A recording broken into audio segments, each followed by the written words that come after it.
What it do, what it do, what it do, what it do, what it do. Back at you with another one. So today I want to talk about the whole little back and forth between Stephen A and Paul George. So like Stephen A said what he had to say, said something about it's about the whole like load management and missing games and all of that. So Stephen A said what he had to say, you know what I'm saying? Paul George responded to that. And then with him and his co-host, and then Stephen A felt the way about what their response to what he originally said. You know what I'm saying? So he said something about that on his podcast. So I'm gonna let y'all hear that. Then I'm gonna come back and I'm gonna let y'all know how I feel about all of it. So I'll be right back with y'all. Stephen A talking. I'd rather have Kyrie Irving than Kawhi Leonard. I must be smoking crack, right? Well, let me help you out. Kyrie might do something that'll make the wrong headlines. But come playoff time, you got to see him get hurt for him not to be available. And I'm not questioning the legitimacy of Kawhi's injury. I'm saying his injuries coupled with low management. Kawhi Leonard's walking off the court. He looks just fine. He just dropped 31. And then we get news he gonna miss the game. You load managed all year. You missed the entire freaking season in 2021, 2022. You had the whole damn year. You're getting all the money to get all the necessary medical treatment, all the technology in the world available to you. You practice when you want. You travel when you want. You eat when and what you want. Every damn thing is available to Kawhi Leonard. And what they get in return is sporadic commitment. Kawhi Leonard should be on the list of one of the worst superstars this game has ever seen. That's right, I said it. We know that as a talent, he's a superstar. But when you talk about a superstar that is unreliable, I want somebody to point me out somebody more flagrant than him. You're load managing him all through the season. He takes every perk imaginable. We know that the injuries are legitimate. They're not fake. We got that.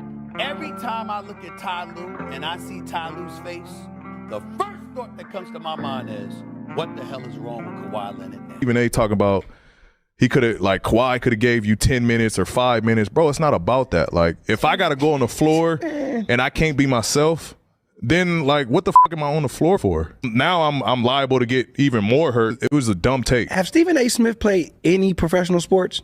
Hell no. Exactly. So he shouldn't even be speaking on what y'all got to go through every day to put y'all. And I don't think fans just really understand, like, what y'all go you through. try to play through injuries. That's the goal. If you can play through it, you're going to play through it. If you can't, there's a reason why. Like nobody wants to sit out for no reason. Okay, so that's the clip of Paul George talking about Stephen A. Smith. Remember, Stephen A. Smith was facing some backlash around that time when he made some comments about Kawhi Leonard. I guess people took his comments a little too harsh because Kawhi Leonard didn't play through an injury, and the Clippers got bounced out the first round. And, it was just a lot of drama surrounding that, and Stephen A. Smith, the ESPN, of course, they had covered the topic, and Stephen A. Smith had some comments to say. If I can find that clip, I'll highlight it. This is Stephen A. talking. I'd rather have Kyrie Irving than Kawhi Leonard. I must be smoking crack, right? Well, let me help you out. Kyrie might do something that'll make the wrong headlines. Do you really want me to sit here and talk about the Los Angeles Clippers? The perks and the treatment that folks have received, and how the fans have been cut short? I could go there.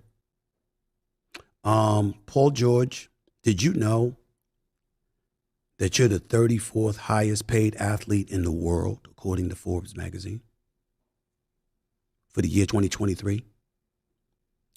$51.5 million total. $9.3 million in endorsements.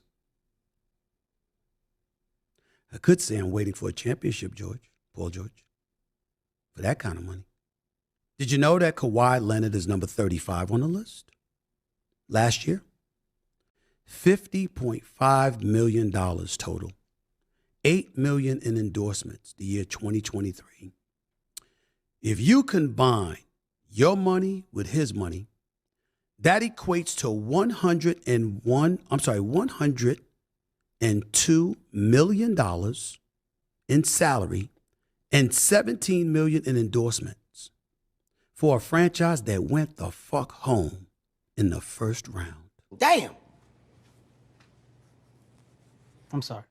Ladies and gentlemen, Jackie Long was the one sitting beside Paul George that asked Paul George if I've ever played any professional sports. Jackie Long is also the person once Paul George said, hell no, hell no. I could sit up there and say, well, clearly y'all haven't done television, podcasting, radio, or whatever the case may be, at least not to the degree that I have. So what the hell do you have one for? But I won't go there. But Jackie Long, my brother,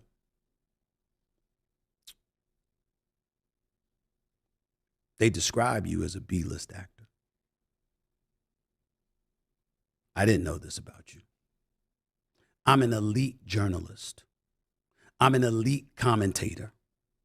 I'm a host of the #1 sports morning show that's been #1 for 11 and a half years and counting. That's one of the reasons why yo ass decided to talk about me. Gonna get some more clicks, ain't you? I know how this works. I need to continue. I elaborated on why Kawhi Leonard is a god-awful superstar. Notice I said superstar because I'm not questioning his greatness as a player. I call him a god-awful superstar, the worst superstar in the history of the NBA as far as I'm concerned. Because number one, I already highlighted the games missed. And number two, he does absolutely positively nothing to promote his team or the sport. And at least take time to market and promote a brand you represent so you can help facilitate them making money. Then all you doing is taking money if you ain't available when it counts. Who can't understand that? We suddenly don't know business with all the money you've made, Paul George? I'm going to continue, Paul George, because I have the notes right here. You've missed 119 of 308 regular season games. That's 38% due to injuries. In that time span, you've earned $148.2 million in your career. $57.3 million of those monies were for games missed. That a good enough stat for you, Galen? Yeah. Kawhi Leonard, he's missed 147 of 308 regular season games. That's 48% due to injuries.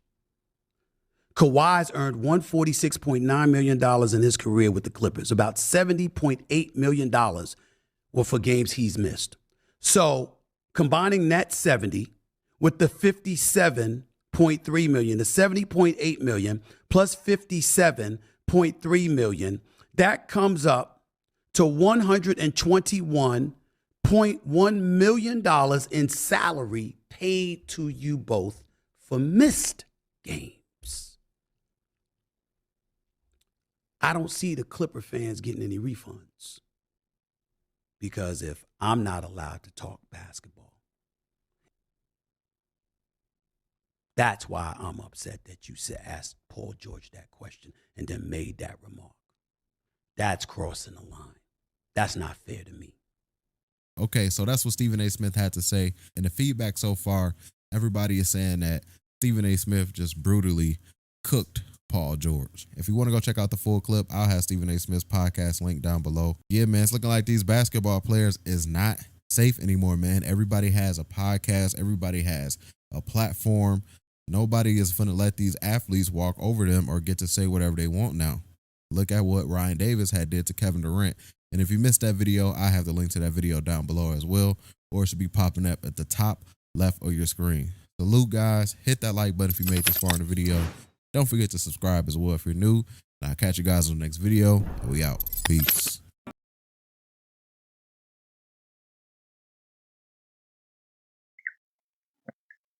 All right, so you heard all of that, right? You heard all of that. So what my take on it is, it's like the whole thing about like injuries and and a player being injured is like, it's one thing to load manage and just miss a game here and a game there and you picking when you miss games. But if you legit say you injured, regardless of if it looked like you injured or not, you really can't tell. Like, you know what I'm saying? You don't know how a player body feel for real. Like, I done had injuries where it was obvious, and I done had injuries where you couldn't tell. Like, for instance, I tore my ACL. Obvious. You know what I'm saying? Obvious I was hurt. No question. But then I done had like a weird injury, like I like strained my calf, right? So if I strain my calf, right, it's like I went and I couldn't go, boom. I took a step and it just felt weird, so I just sat down. But it didn't look like nothing was wrong with me, right? So it's kind of unfair to try to say, well, it didn't look like he was hurt. You can't always tell basketball injuries from the naked eye. You know what I'm saying? And like you don't know people pain tolerance or how people pain, you know what I'm saying, how people body feel. You know what I mean? So that's what Paul George, and that's kind of what Paul George was saying. Like, I don't want to go out there if I can't be me, because then the media's gonna criticize him for that too. Like, you know what I'm saying? It's like if they play hurt and they don't play well, the media gonna talk junk. If they don't play, the media gonna talk junk. You know what I'm saying? So it's like a lose-lose for the players at the end of the day. So, and your body is your bag. So it's like you can't tell them to go put their career on the line. You know what I'm saying? If they don't mentally feel like they can play, for what? You know what I'm saying? And I'm talking about legit injuries. I'm not talking about you want to take a game off because it's Wednesday. You know what I'm saying? I'm talking about legit you injured. You know what I'm saying? And coming back before you feel physically fine to play. You know what I'm saying? And it's a mental part too. Like to get back mentally where you not thinking out there or overthinking that your body not right while you playing. You know what I'm saying? So, I think that's just the whole catch 22 with missing games and load management and all of that. Like, there's no way to know how a player body feels. You know what I'm saying? There's no way for you to watch and predict how he feels. You know what I'm saying? Like sometimes it'd be a player look like he should be out for however long, he pop right back up, play. Sometimes you'd be like, what happened to him? He'd be out for an extended longer time. So, and everybody don't react to pain the same. You know what I'm saying? Like, just because he didn't, I told my ACL, I didn't fall and I walked home, right? You see a player tear the ACL in the league, they be falling all on the ground. And so you never know. Didn't nobody even know. It didn't even seem like it was that bad. They asked me if I was about to play the same day. You know what I'm saying? So you can't judge. Kawhi already don't show no emotion, so you can't judge how hurt he is. He already is a stoic individual. So, you know what I'm saying? So I just think it's kind of unfair to try to judge, a player like that. But I do think like what I do agree with Stephen A. when he felt the way about what the co-host said about him not being able to have an opinion about it. Like I think that was, out of bounds. But other than that, man, I just feel like, yeah, man, you gotta you can't tell these players like when to play and how they feel and know how they body feel and all of that. Like, because the key thing, if you ever rehab from an injury, right, you gotta listen to your body. You know what I'm saying? I don't know what the doctor say 6 weeks. That's not your body. Listen to your body. That's who you gotta listen to. So if Kawhi listen to his body and his body be like, I ain't right yet, I'm gonna have to wait. And that's what that man gotta do. You know what I'm saying? Like you gotta listen to your body because you end up getting ain't nothing and nothing is more frustrating. One, injuries to an athlete is like the most frustrating shit ever, right? It's like you wake up one day and you ain't got your superpowers. Like that's what being hurt feel like when you athlete, right? But then you want to tell them to come back early. Nah, for what? Ain't no point. Ain't no point. So I think I said everything I gotta say on that one. I think I ain't missing nothing. You know what I'm saying? So I'm gonna leave it at that on this one. You know what I'm saying? I'm gonna talk to y'all on the next one. Peace.